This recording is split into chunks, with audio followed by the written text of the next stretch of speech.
welcome back. Dorcas, are you in? While we wait for a second speaker, we can have Dorcas. Dorcas, are you here? Yes. Nice. Have done. I am right here. Wow, you are the one who's gonna redefine leadership age. This is nice to have you, Dorcas. I'm so happy to have you. Thank you so much. Dorcas has been looking forward to this, and I'm so happy you joined us. Let me introduce our next speaker. We are having already here. We have Dorcas. This is an interesting name to say the second one. Naishorua Umaka. I hope I've pronounced it. Yeah, I hope I've pronounced it well. She's a mentor, a plant operator, that's interesting, a piano coach, a vocalist, and she is a capacity building activist of skills development, education, talent realization. That's interesting, Dorcas. She recently completed a diploma in civil engineering. You are everywhere. She was brought up in a society that appreciates beadwork, but practices FGM and early marriages. In 2019, after being crowned Miss Kiambu Institute of Science and Technology, she felt the urge to empower young girls and women in our community. At the age of 19, she formed a group, launched it at the age of 21. The group, there's 3 A's. This one is a tongue. Narpisha. Did I pronounce it right? Narpisha. That one, okay, that's a tongue twister from Narpisha. Maybe I can say it that way, which means those who bead. They taught themselves everything to do with beadwork. In 2021, they started singing with survivors of FGM and early marriages to create awareness on the need to end the practices. 1 year later, they decided that they wanted to do more as a group. They changed and registered their group to Islam Self-Help Group. I hope I pronounced that right. This is an effort to make the members create their own financial freedom that would help them raise their families. They would get clients, make the beaded items, sell them, and get paid. The group started with 32 ladies. They have become confident, happy, optimistic, and vocal in society. The group's goal is to make every girl feel that she's part of the community, regardless of what they have been through. Worthy appreciated, loved, and cared for. She always loved to see girls pursuing different careers without feeling guilty about it. Dorcas, you are 21, leading a group of women. I think I must, first of all, give you a lot of congrats on that. Much respect that you've shown leadership at a very, very early age. A lot of us, let me put it, a lot of us, we are so scared to even lead. When we hear anything that means that you will be having people watching, listening to you, we run, and we run very fast. At 21, no, let's say at 19, you are not afraid, and coming from a community where girls, women aren't given those special positions, you are not afraid. Well, I definitely being afraid was something so obvious. But now what comes after being afraid? Does that mean I will be like more of camouflaged into the fear? Or will I have to rise up against all the odds, become a different person and make a difference? Yes. So in an extraordinary way, I think I was just brought up in a very fierce way, or rebellious, if I may say, but rebellious in a good way. The spirit of conquering the spirit of getting whatever I want. That is what I was really brought up and taught by my parents as I grew up. So at 19, it was a challenge getting to deal with older women than I, how I should relate to them. They should not feel like I am trying to dictate them in any way. Yeah, it was a challenge, but with time we got to understand each other better.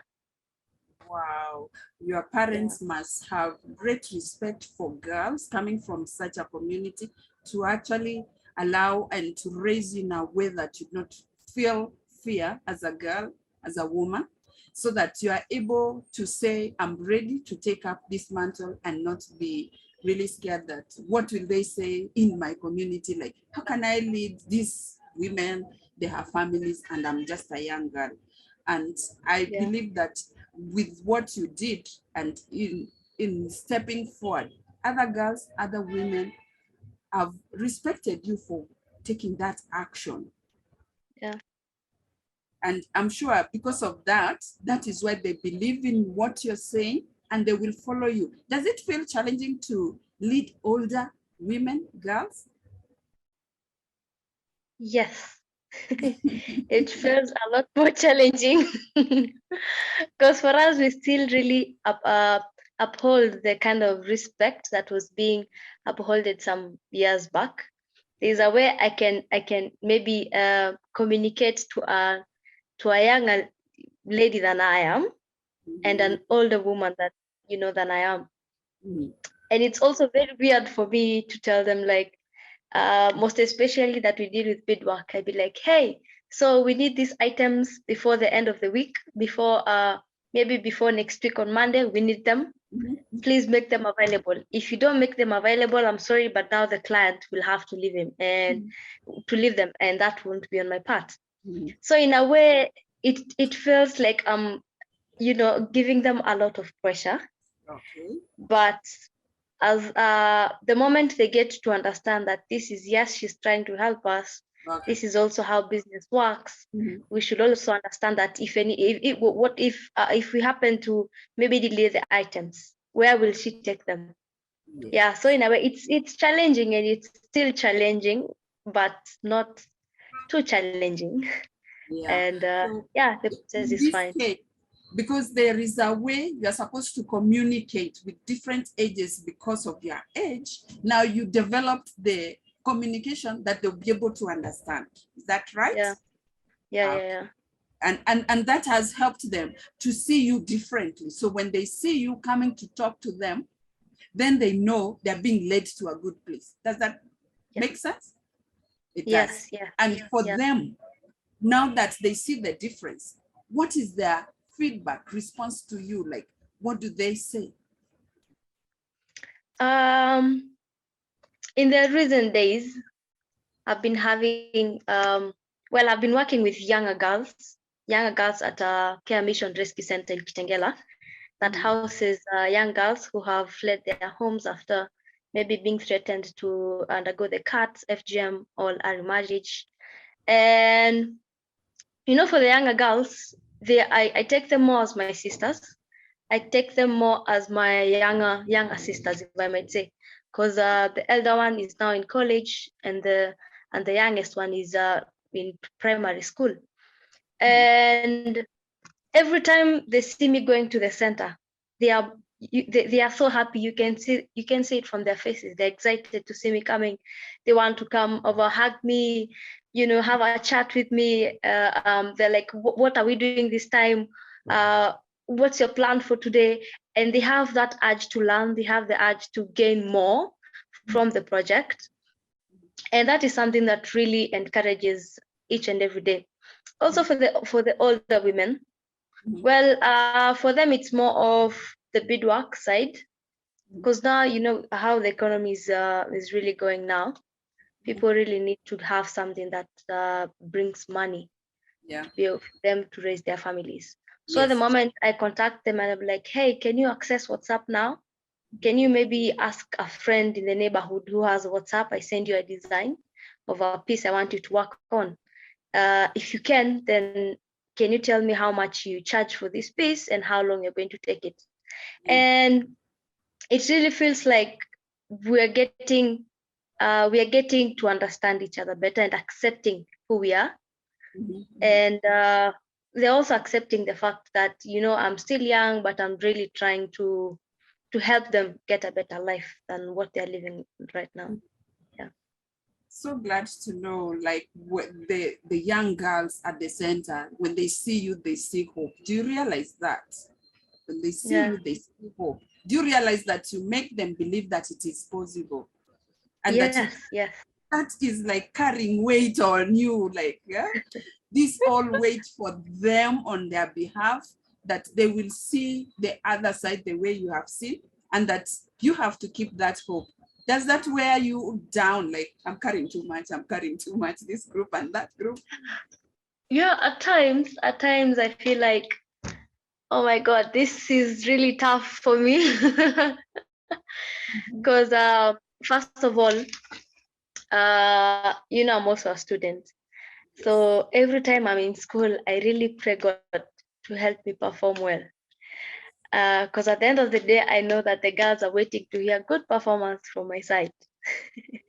And I'm like, dear Lord, please make me perform really well, because I have girls to encourage, I have girls to empower. I need to make like the women realize that I'm not just into beadwork and project, and I've just forgotten about school, but I'm still like trying to handle both sides. But it's very nice. There's a day I went to the rescue center and we were having a free session with the girls. We were just talking. And then I asked one of the girls, called Frida. She did her KCPE the last KCPE that was done, and she performed really well. I was actually very proud. And she was like, I asked them, when you're done with school, what do you want to go do for a degree or diploma? Which course do you want to take? And then Frida said, I want to go do civil engineering. Why? Why engineering? Because I love mathematics. So you're a good performer in mathematics. I might not be so good in mathematics, but I am really working hard towards getting a better grade that will help me be able to pursue civil engineering, just as you. And that was yes. They look at you, they see themselves. Can you see the reflection? They look at you, they see themselves. So if you stop yourself, they have no hope. So that is the reflection they are seeing. So you can see the impact you're having with them. A lot of it is a reflection of what you've done. They are borrowing the belief, they are borrowing what you've been able to do, to believe in themselves and to trust that they will do it because you did it. So it's so important to always remember, when you are leading the people, that is what is happening, that people are actually stepping on your platform to be able to see themselves where they want to be. Well done for that. That is so nice. And it's good that you are asking and interacting with them, because then you can see. So there's no way you're going to start saying you're going to give up. There's no way. What about the women with the work? No ways. There's nothing. What about the women? In the beadwork? For the women in beadwork, well, at times it's challenging because it's not every time I have these orders of the beadwork pieces. I mean, these are the chokers. We have the bracelets, we have the neck pieces, we have shoes, we have lots of design. And it's something like I'm doing it online because first we can't have a shop now, because now the expense of running the shop, the group is still coming up, so it might be quite a hectic one to handle now. So at times you find that maybe you go a month past and you haven't received any orders for a piece. And they tend to think like, what is this young lady doing? Is she even having us in mind? Or she changed the plan about the group? Because now at the end of the day, I'm like the bridge between them and the like the outside world, because most of them, being married off early, and you're just in your home, you're not allowed to live how you want. You're not allowed, even if you have to go maybe to the town center to go pick food stalls and go back home. You don't have space to go. maneuver around and do whatever you want. No, they don't have. So most of the time, it feels like I really want to do more for them. I really want to make them, feel part of the community, make them feel loved and cared for, and that someone is still having them in mind. Yeah. And I think the greatest maybe gap is because you know how to use technology, you're using technology to sell the products, and they're not seeing. So they are just seeing like there's something happening, but they don't know how you are able to do this. That I think that is so interesting. Maybe you should ask and find out from them if they understand what you're doing, because maybe that is where they're feeling, is she thinking about us? Does she remember us? They just see nothing happening. They don't know what is the next thing. And I think that is one of the things that leading means. You will be creating a way where there's no way. So your followers don't even see what you are seeing. So I can imagine they're just sitting there at home. They have no idea what you are seeing, but you are showing leadership. That is really wonderful, and well done for that. My next question would be like, you are in the self-help group. That is where you have the women and the beads, yeah? And then you are helping the rescue. What does society feel now that you are like acting against them in terms of, this is our culture, we need the girls to undergo FGM? Do you face like any hostility in your community? People around you, maybe your relatives? First of all, I come from a society that does not really appreciate the leadership in a woman or in a lady, basically. So initiating such a project in my community was not as easy as people might think. Because now if you have to start, it means you have to hold meetings with the ladies. And for the ladies to come for your meeting, they'll have to get permission from their husbands.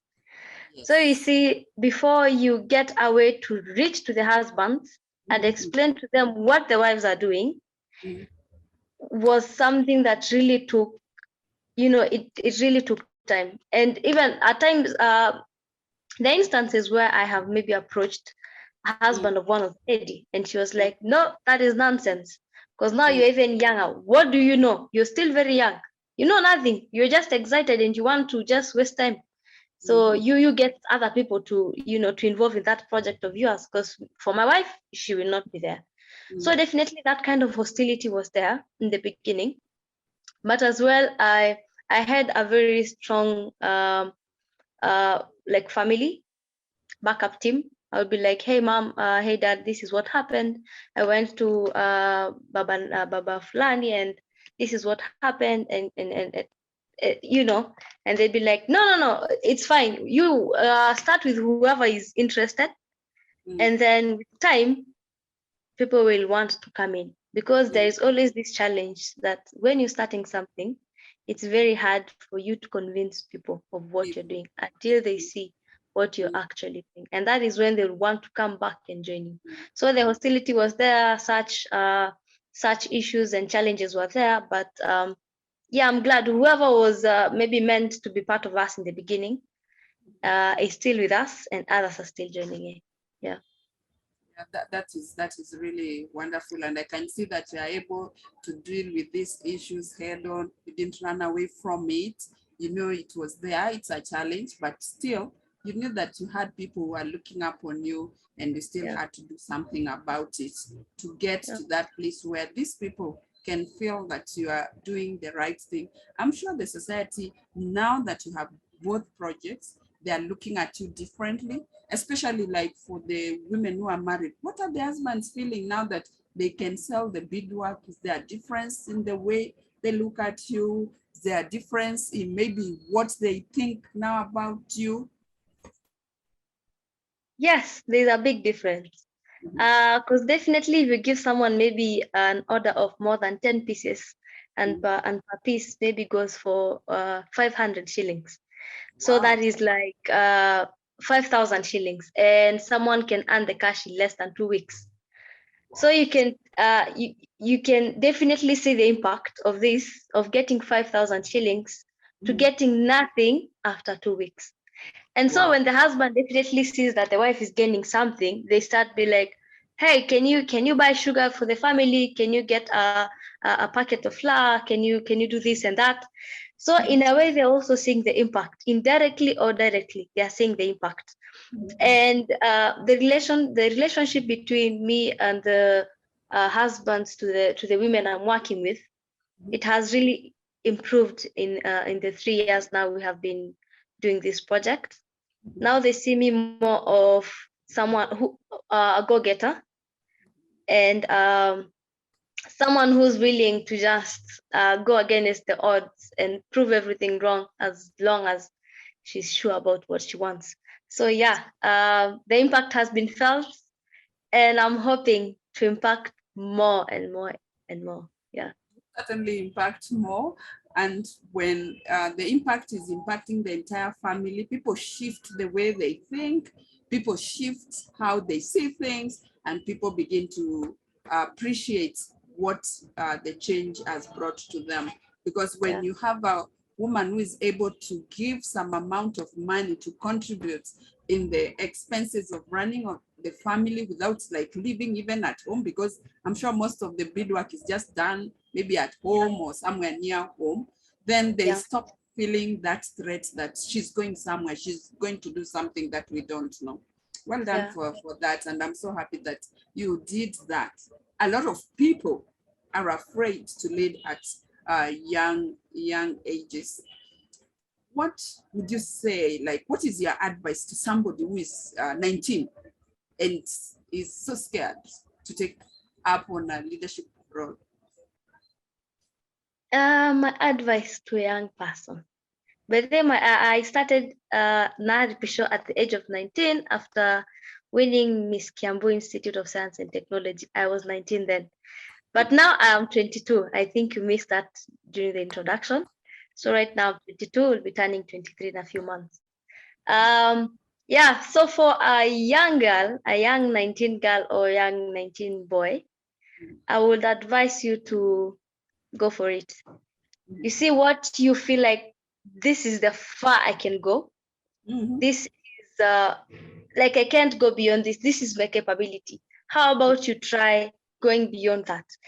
How about you give a little more energy, a little more sacrifice of what you are doing, and add it to what to get the improvement or this, I mean, something different that you're really looking at some angle and you're like, hey, is this possible?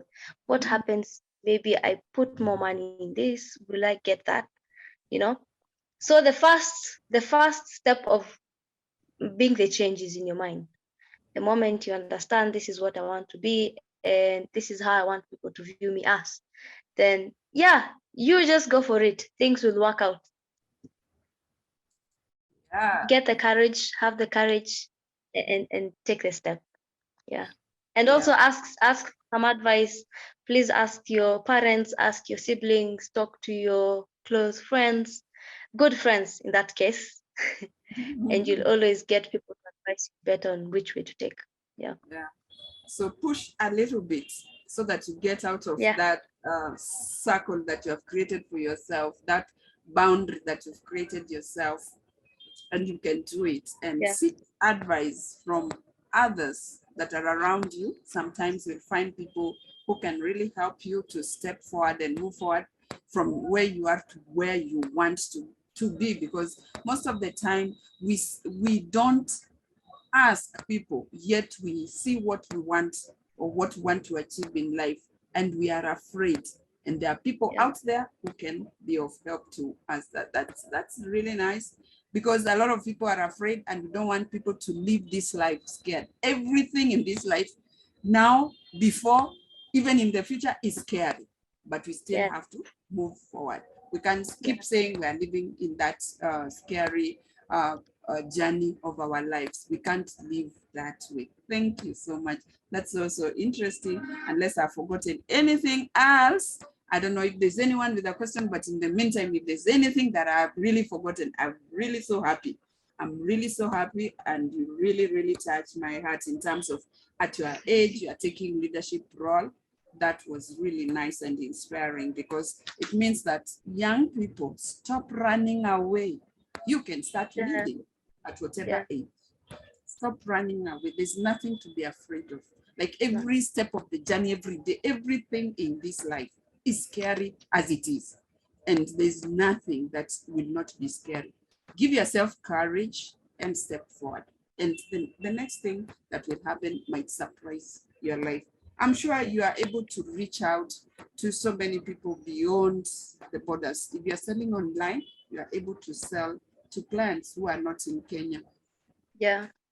You are able to sell you are able to send your products outside Kenya. When you tell those women that, you know what, our products are out of Kenya, there's a client in this specific country in the world, what is their feeling like?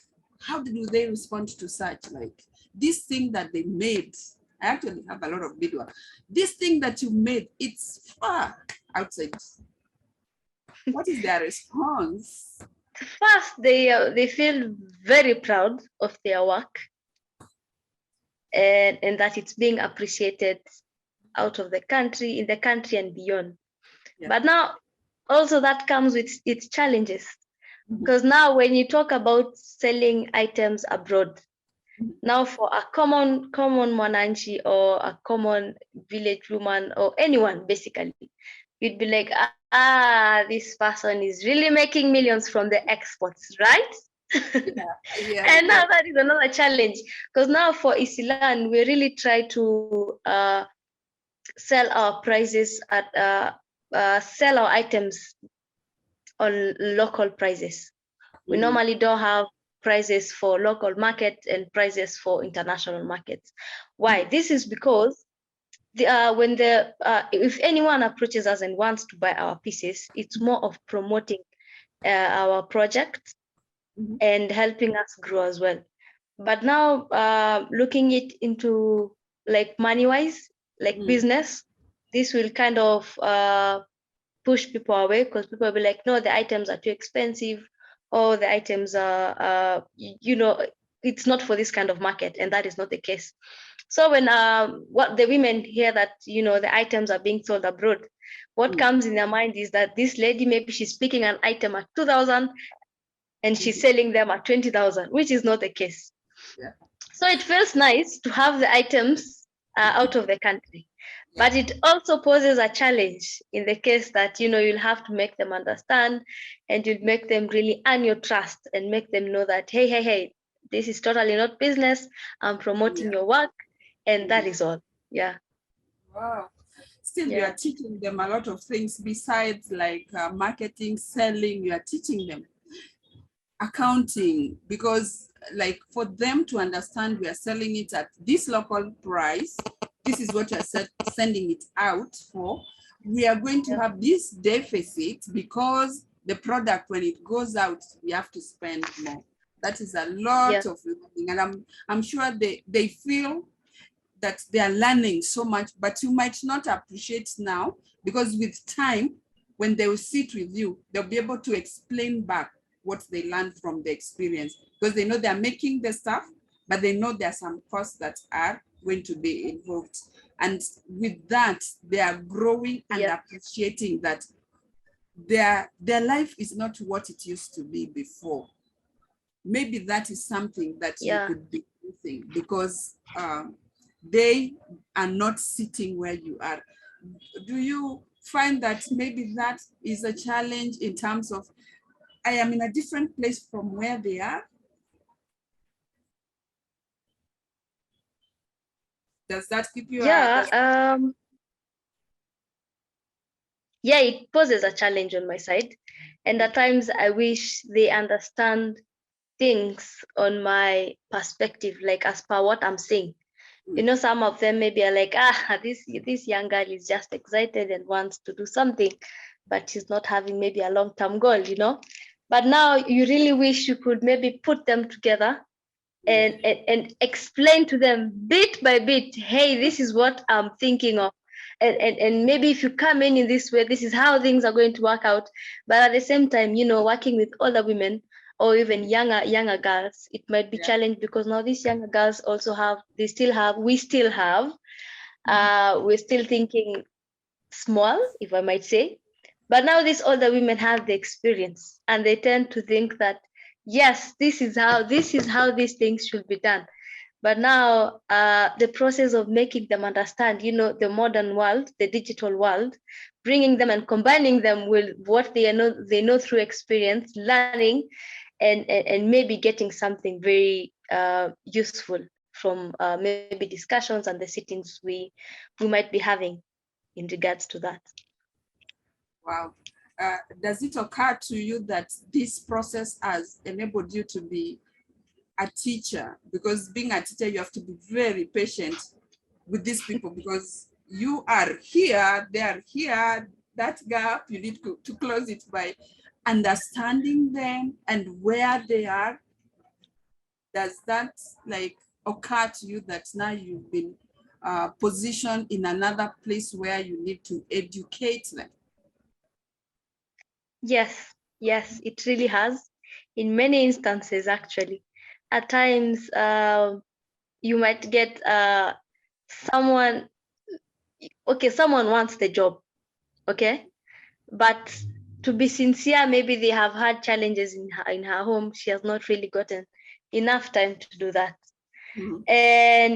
And you're really stuck and torn between, should I pay this person the whole amount? Mm-hmm. Should I just get someone else to do it instead? What should I do? How should I approach this situation? And now you're also looking at in this angle. If I do not maybe pay them after this piece is done, even if it's late, that means the relationship between me and her most probably is broken or interfered with. So in some way, you have to really think on what you should do. You have to maybe evaluate the situation. Maybe you can check, was this person really sincere? If yes, the person was sincere, maybe you can just buy the piece, even if the client decided, no, it's delayed, so I can't have it anymore. You can just decide to buy the piece and have it for yourself. Just to ensure that this person is not discouraged, just to ensure that this person maybe does not feel like, no, this project is, it's something not serious or something. But at the end of the day, you also talk to them and make them understand that, hey, this is how we handle these things, this is how you should do. And if you do not maybe meet the maybe the requirements that you're supposed to do for this piece, this means you're not going to sell it. So in a way, it has positioned me to be more of a teacher, or not, I don't want to say instructor. I don't want to say that, but really helping them to see things in very different angles, and appreciating how the world is evolving and how things are really working out here. And that is very interesting, because now here you are educating people and you are showing them things that they are supposed to be doing. And on the other side, you are doing a diploma in civil engineering, like two different worlds and the same same person. What made you like decide to study civil engineering? Well, engineering, you see how we normally say, when I grow up, I want to be an engineer. So I was one of the luckiest people who got to study what I have always wished for when I was growing up. But I think that was more of what I wanted to be by profession. But with time, I felt like, yes, anyways, I went and did the civil engineering, and I think it was God's purpose, because if I didn't do the civil engineering, maybe I wouldn't be the Miss, maybe the group would not be in existence.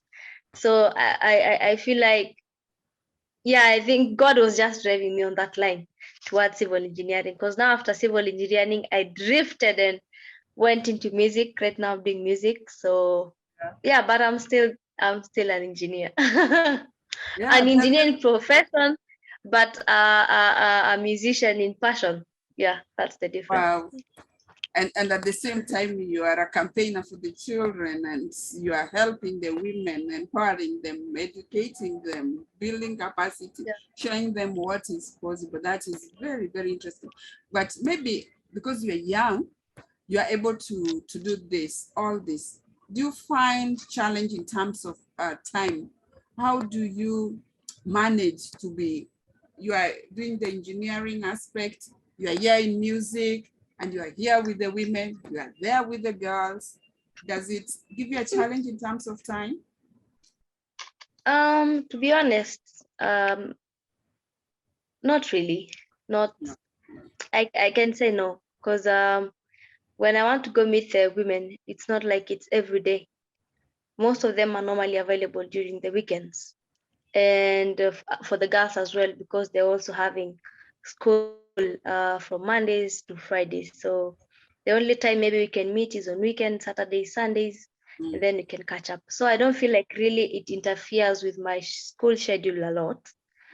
But yeah, it's something I have been able to manage it through with time. Wow. So you have some Yeah. time, the way you have organized yourself in this time, in terms of time, to ensure that Yeah. all the things that you love, you put them together despite you being young, not being afraid, helping the women change their lives and doing anything that you need to have done within the schedule of your time. Thank you so much. This is interesting, nice, inspiring. It's nice to hear from you, not to hear from a third party like, you know, Dorcas does, he does. We are hearing from you. We are hearing the challenges. We are hearing the way you overcame all the things that are supposed to be the stumbling block towards you being the leader you're supposed to be. We are hearing you leading groups of people that even don't know what you do. This is very, very inspiring. And thank you so much for giving time to us, to talk to us and share your story. I'm sure there are so many young people who will be inspired by your experience, your journey, your story. There are many people who are going to change maybe their life because of hearing you doing things that they thought are impossible. And we're so happy to have you today. Is there anything that I forgot? I've not seen any questions so far, but I hear from Helen. She says, well done, Dorcas. So I think you have inspired other people. It's not only us, you're inspiring other people. People look at others, and when they hear from others and they see the possibility through your eyes, their life also is changed. Is there anything else? Maybe for you guys to be waiting, maybe we'll have another session in some few months to come. We'll be doing a release of the songs that the women have done and the girls. Wow. Wow. To also send the message on the need to stop FGM.